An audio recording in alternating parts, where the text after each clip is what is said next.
Bom, então como sempre, tentando ser breve, tentando ser útil, tentando ser prático, tentando ser inteligente e tentando ser justo. Então, a questão é a seguinte, recentemente eu estava assistindo um vídeo do Pirula sobre a questão do aborto, né? O vídeo em que ele faz alguma declaração quase de amor pelo Ozzy, eu decidi não assistir, né? Aliás, em geral, né, depois de ter assistido algumas dezenas de vídeos do Pirula no canal dele, eu eu cheguei à conclusão que ele realmente não tem nada a me dizer, né? Mas como eu já havia algumas pessoas, youtubers famosos, né, que são, vamos dizer assim, professam o cristianismo, fizeram algumas acusações a ele a respeito da questão do aborto, né? Por exemplo, um tweet, acho que foi o Nando Moura que colocou lá um print de um Twitter dele em que ele diz que a mulher pode considerar o feto apenas um hóspede, né, indesejado, que ela pode expulsar quando ela bem quiser, porque ela é dona do corpo dele. O Pirula, na verdade, ele pensa por estereótipo, se você olhar bem.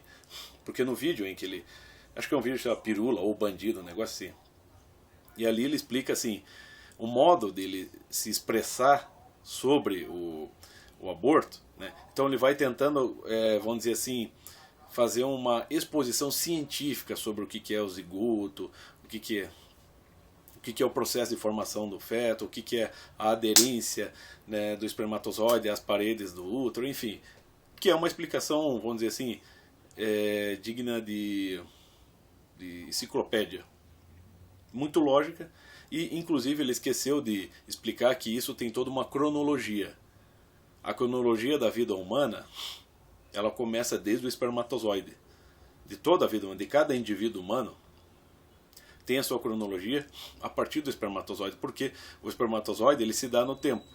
Quando o homem está metendo lá na mulher, no momento em que ele jacula dentro do canal vaginal da mulher, já começa o processo histórico, porque até o fluir vital e material do espermatozoide, né, pelo sêmen, ele se dá num processo já histórico, porque ele se dá ao longo do tempo. Até ele chegar no útero, isso leva um tempo. Tem uma cronologia, né? É isso que ele esqueceu de dizer. Então ele pensa tudo por estereótipo. Ele, de fato, não se posicionou de maneira a apoiar o aborto explicitamente. Mas quando ele falou sobre a esposa, digamos assim, que a esposa dele engravidasse, ele disse que, de fato, não recomendaria que ela tirasse, que ela abortasse. Mas ao mesmo tempo ele diz, bom, mas ela é dona do corpo dela, então eu não vou me meter, né? Quer dizer, o Pirula sempre assim, o pagando de isentão, na verdade o Pirula, no meu entender, ele é um isentão falso. É claro que ele apoia essas coisas, né? Por que não? Porque ao mesmo tempo ele diz, ela é a dona do corpo dela. Quando ele fala, ela é dona do corpo dela e eu respeitaria, então quer dizer que aquele negócio do minha regra, meu corpo, minhas regras, funciona na mente dele. Esse negócio de minha regra, meu corpo, não funciona comigo, meu. A vida humana, exatamente como o grande doutor e filósofo Viktor Frankl já disse, a vida é uma pergunta, a gente deve dar uma resposta a essa grande questão que é a vida. Portanto, como ele mesmo coloca, é uma questão de dever. A noção de dever é uma das coisas mais essenciais na vida humana.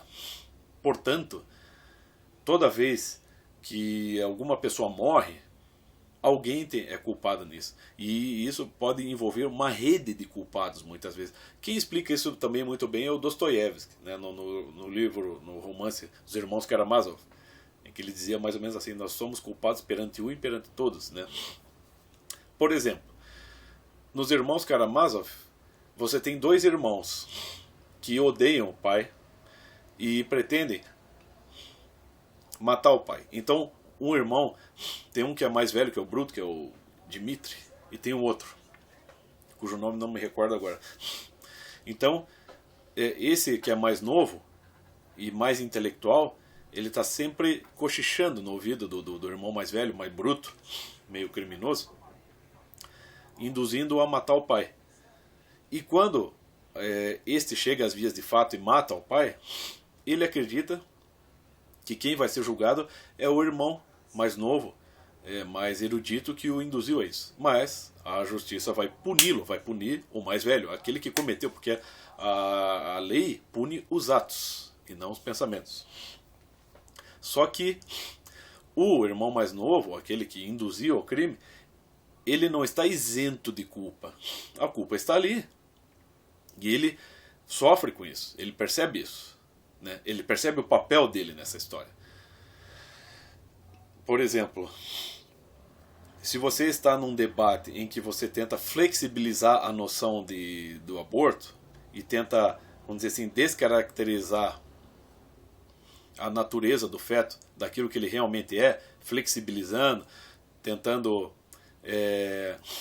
isentar as mães que pretendem abortar de culpa, bom, aí você está sendo parte de um processo criminoso. Sinto muito. No meu entender é isso, porque afinal de contas, o que está no Código Penal, que o Pirula não citou, né, por coincidência, ele não citou o artigo 128, que tá, o crime de aborto ele é sempre qualificado, o aborto provocado, ele é sempre crime, viu, Pirula? Leia lá, vai se informar, seu panaca. O crime de aborto ele é sempre qualificado lá conforme o Código Penal, artigo 128. Só que, em determinados casos, o crime só não é, a pessoa não é punida, mas o crime está ali, né? E como você falou sobre a questão das células troncos, tudo isso pode gerar um bem, mas também pode gerar um mal, porque é uma tendência a se coisificar o ser humano. Uma coisa que o Viktor Frankl sempre chamou a atenção é a coisificação do ser humano. Ele usa o exemplo das câmaras de gás lá nos campos de concentração nazista.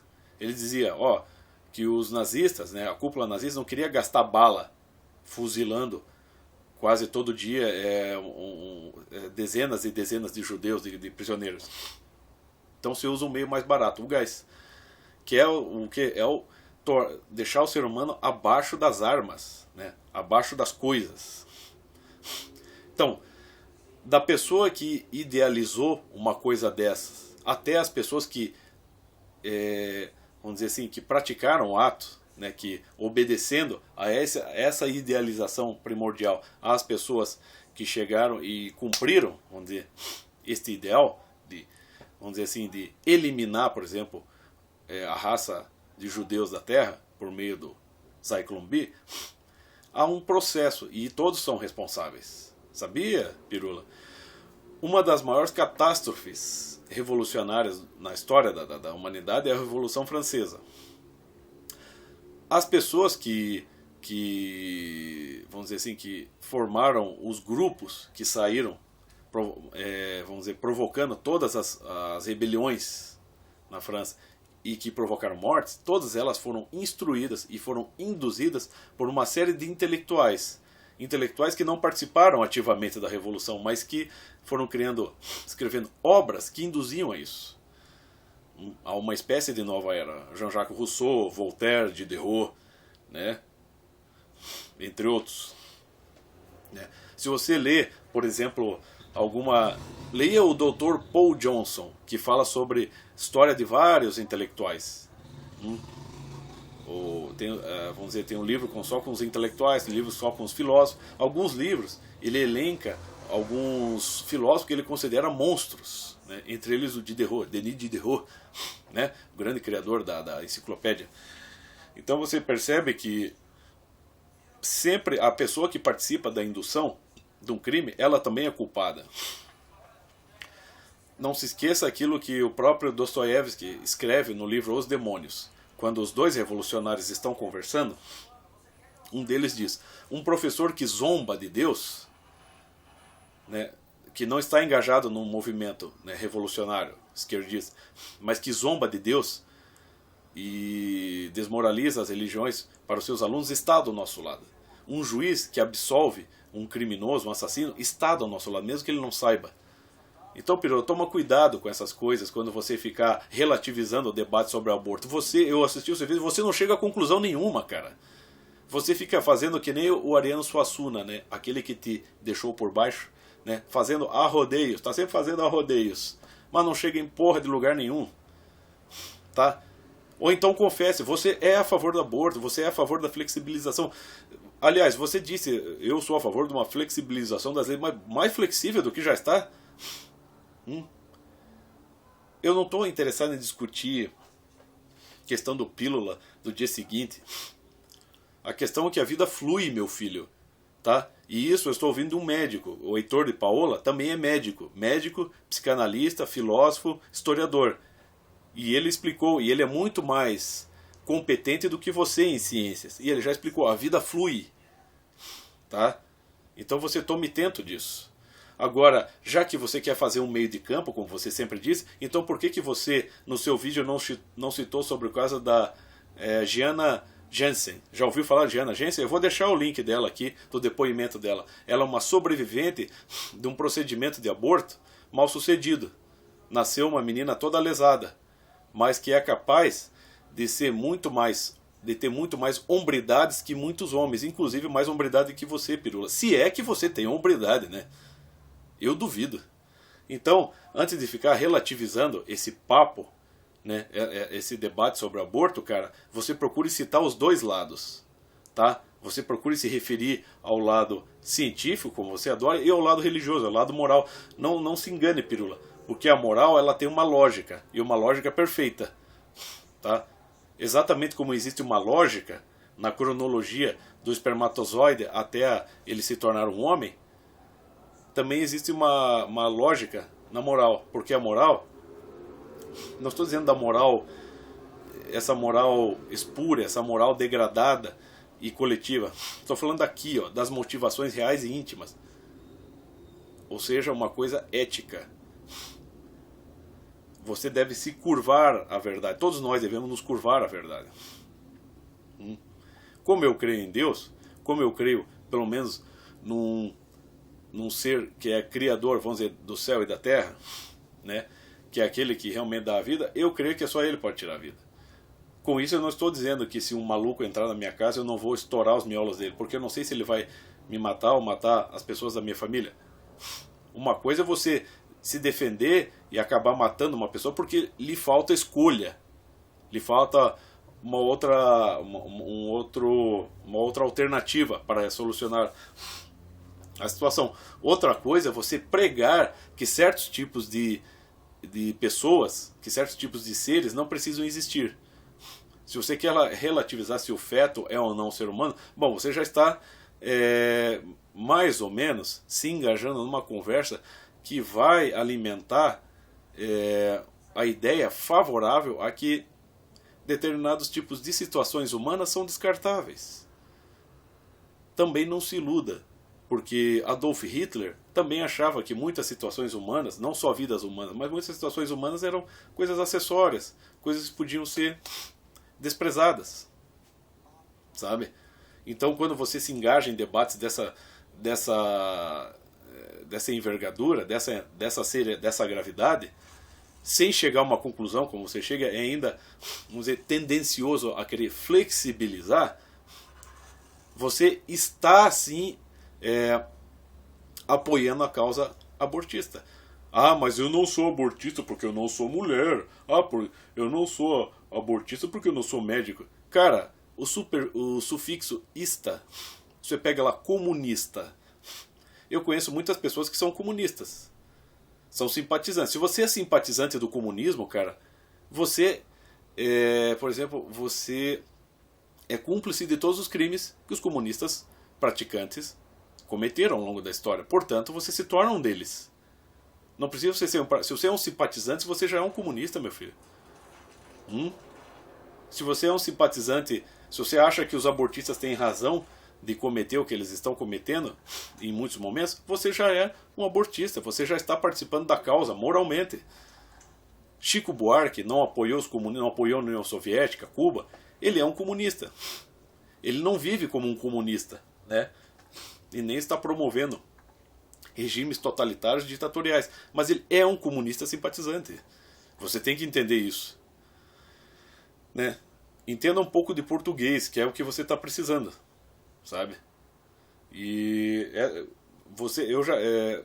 é fácil perceber que na medida em que você quer se ater ao debate de uma maneira totalmente técnica, o professor Olavo tem toda a razão, você só consegue falar dentro da sua linguagem específica, aquela linguagem técnica, né, que faz parte da sua especialidade, né? Você se especializou em paleontologia, né? Você se especializou dentro de uma linguagem técnica, é só nela que você fala. Você já, não sei se você percebe, você abdica da questão moral e espiritual. Porque você é um ateu, um cético, né? Você tem uma posição privilegiada, pirula. Ah, vá catar coquinha, meu. Pô, vá, acorda, piá. A mim você não engana, meu. A mim, Paulo Miranda Nascimento, você não engana. Eu sou Paulo Henrique dos Santos. E eu acuso você, Paulo Miranda Nascimento, de ser um simpatizante abortista. Não gostou? Me processa. Ou simplesmente me despreze, como um idiota qualquer, criticando você. Mas o teu discurso comigo não pega. Para cair no teu discurso tem que ser muito pato. Tem que ser muito otário para cair nessa tua conversa. Você não tem condições para o debate público porque você só sabe falar de um lado. Né? Você consegue, ao mesmo tempo que você quer, na medida que você quer ser muito objetivo na conversa, você acaba sendo muito subjetivo. Sabe por quê? Porque você não consegue acessar algo maior do que isso, do que esse seu mundinho. Você não consegue sair desse casulo de especificações, de um mundinho específico. Você não sai dele. A tua subjetividade já se identificou demais com esse mundinho pequeno, que é o seu mundinho científico. Né? Então você não consegue quebrar essa casca e sair e expandir. Então, na medida que você está sendo muito técnico e objetivo, você está sendo muito subjetivo. A moral... Né, esta moral, né, que, vamos dizer que está presente em todas as tradições religiosas autênticas, né, que não é só com o cristianismo, vai ser com o taoísmo, vai ser com o judaísmo, com o budismo, com o hinduísmo, com o islamismo, elas pregam uma noção de dever que nos eleva acima de nós mesmos e que nos obriga a não matar. Agora isso não quer dizer que os grupos terroristas islâmicos que estão matando gente à torta e à direita, eles não estão seguindo o Alcorão. Porque o Alcorão não é bem isso. Tá? Vai estudar, meu filho. Você precisa estudar. Você não está preparado. Você disse que pretende fazer uns 3 vídeos falando sobre aborto. São 3 vídeos que eu vou ignorar. Se eu quiser, você vai estudar os documentos do Pacto de São José da Costa Rica que falam sobre isso. Se você já estudou, então se refira a eles. Tá? Agora, se você quer fazer realmente um meio de campo, como você alega, acesse lá o site Pro Vida Anápolis e acesse todos os documentos e os textos publicados pelo padre Luiz Carlos Lodge da Cruz, que é o homem que, no meu entender, mais faz um trabalho contra a prática do aborto aqui no Brasil. Tá? Se você quer fazer meio de campo, faça referência a esses documentos e a essas pessoas. Tá, seu palhaço? E não ficar se atendo a esse debatezinho científico baixo e porco, tá? E ainda afetando um ar de isentão, de técnico e de objetivo. A mim você não pega. Por mais rodeios que você faça, e a princípio fique a sua, vamos dizer assim, a sua opinião sobre aborto pareça suspensa no ar, você não chegou a... Não, você é um abortista.